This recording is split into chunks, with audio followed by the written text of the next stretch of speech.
We will start with a new chapter, chapter 6, gravitation. First, we will do Kepler laws. Kepler's law, though they are no more in the syllabus, but we need to do it. You must have done Kepler's laws in class 9th also. What is the first law? पहला law क्या है Kepler's का? That is the law of orbits. What it states? It states that every planet revolve around the sun in an elliptical orbit. हमने junior classes में पढ़ा है कि कोई भी प्लैनेट सन के चारों तरफ कैसे घूमता है, सर्कल में घूमता है. ऐसे ही पढ़ा ना हमने कि प्लैनेट्स सन के चारों तरफ कैसे चक्कर लगाते हैं, सर्कल में लगाते हैं. बट कैपलर ने कहा नहीं, प्लैनेट्स सन के चारों तरफ चक्कर लगा रहे हैं. कैसी शेप में? इलिप्स की शेप में. एग शेप बोलते हैं, ओवल शेप बोलते हैं, इलिप्स बोलते हैं. जिनके पास मैथ्स है उनको पता होगा this is the shape of ellipse. कहता है जब सर्कल होता था, सर्कल के केस में तो हम कह देते थे सन सेंटर पे या प्लैनेट्स घूम रहे हैं सेंटर के अराउंड. अब प्लैनेट अगर इलिप्टिकल ऑर्बिट में है, इलिप्टिकल ऑर्बिट एग ऑर्बिट में है, ओवल शेप्ड ऑर्बिट में है, तो सन कहाँ होगा? जैसे सर्कल का एक सेंटर होता है ना, वैसे ही इलिप्स के दो फोकस होते हैं, F1 एंड F2. इसके दो फोकस, इसकी प्रॉपर्टी है ये इलिप्स की. इसके दो फोकस होते हैं और इसका प्लूरल होता है फोकाई. फोकस का प्लूरल क्या होता है? फोकाई. कहता है every planet revolve around the sun in elliptical orbit. तो सन कहाँ होगा? सन कैन बी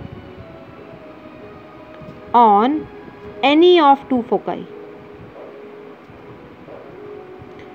सन इन दोनों में से, दो फोकस है ना, इसके फोकस का प्लूरल हुआ foci.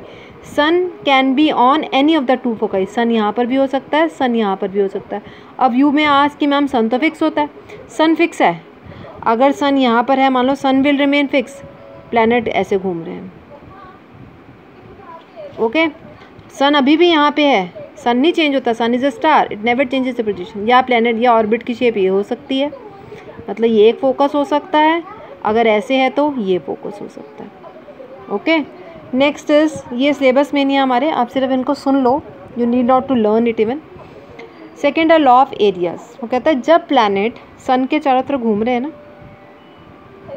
They sweep over the equal, they sweep का मतलब होता है cover up. They sweep over the equal areas in equal interval of time. Suppose किसी टाइम पर प्लैनेट पी यहाँ पर है, टी टाइम बीतने के बाद प्लैनेट पी यहाँ पहुँच गया. सन यहाँ पर था, कितना एरिया उसने कवर किया? 10 मच. घूमते घूमते घूमते प्लैनेट्स यहाँ आ गए, दूर हो गए, सन से थोड़ा दूर हो गए, यहाँ आ गया प्लैनेट. ठीक है, फिर से हमने देखा टी टाइम के बाद प्लैनेट कहाँ पहुँचा? यहाँ पर. ये एरिया काउंट आउट करो, कितना एरिया स्वीप किया. स्वीप करना तो पहले यहाँ था, तो टी टाइम में कितना एरिया ऐसे करके इसने स्वीप किया है. Okay, find out this area. According to law, these two areas are equal. These two areas are equal. How is it possible? ये दोनों एरिया कैसे इक्वल हो सकते हैं? डेफिनेटली प्लैनेट्स ने अपनी स्पीड को चेंज किया होगा. जब वो दूर होगा तो उसने स्पीड क्या की होगी? बढ़ाई होगी. ओके, और जब वो पास होगा, जब वो दूर होगा तो स्पीड बढ़ाई होगी, सो दैट ये एरिया इक्वल हो जाए इसके. जब पास होगा तो स्पीड कम होगी, प्लैनेट जब पास दूर होगा तो इसकी स्पीड ज़्यादा होगी. ओके, सो दैट ये दोनों एरियाज क्या बन जाए? इक्वल हो जाए. Law of periods. पीरियड्स का मतलब टाइम पीरियड्स का क्या लॉ है? वो कहता है, मैंने क्या कहा था आपको कि सन के चारों तरफ प्लैनेट्स कैसे घूम रहे हैं? इलिप्टिकल ऑर्बिट में घूम रहे हैं. कैसे घूम रहे हैं? Elliptical. Sun can be on any of the two foci. Sun यहाँ पर भी हो सकता है. अब इस लाइन को ज्वाइन करो, एक इस लाइन को ज्वाइन करो. This long line, this is a long line, this is called as major axis. क्या बोलते हैं हम इसको? Major axis. और ये छोटी लाइन को बोलते हैं हम माइनर एक्सिस. क्या बोलते हैं हम? Minor axis. मेजर का हाफ, ये मेजर लाइन थी, इसका हाफ क्या कहलाता है? Semi major axis. Major line का हाफ क्या कहलाता है?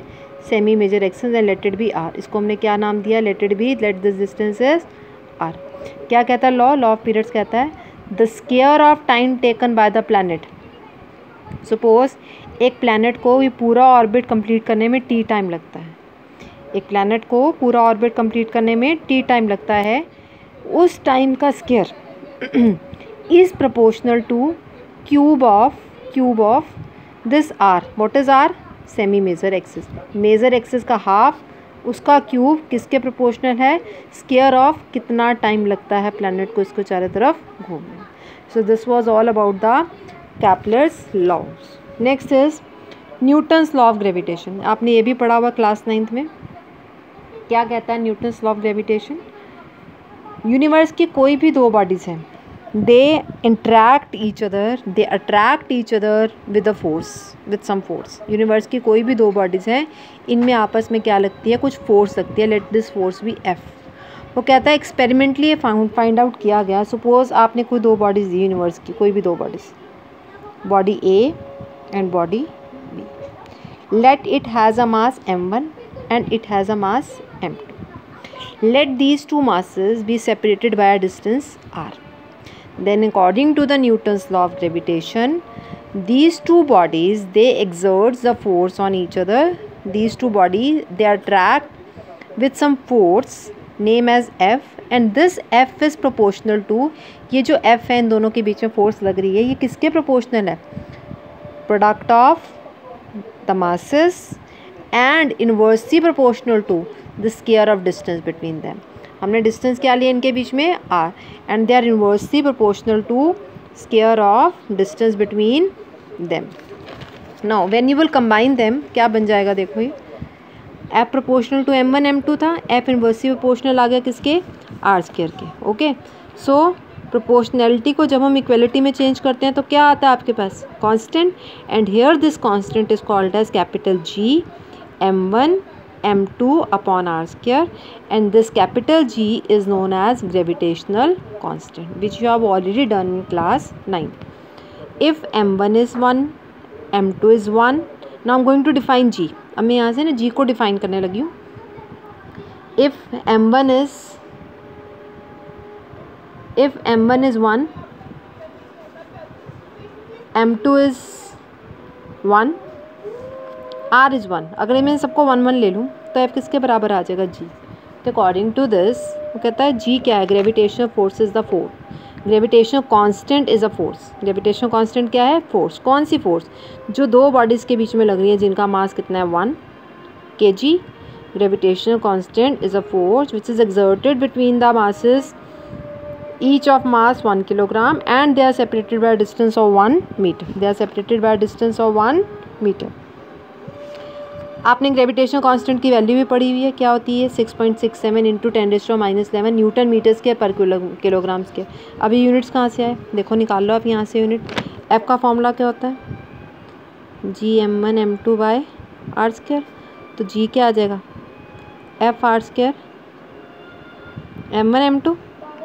what is F? Newton. what is R? Metre square upon m1 m2 kilogram square. तो क्या यूनिट्स आ गए? Newton metre square kilogram square. So this was all about the Newton's law of gravitation. Thank you.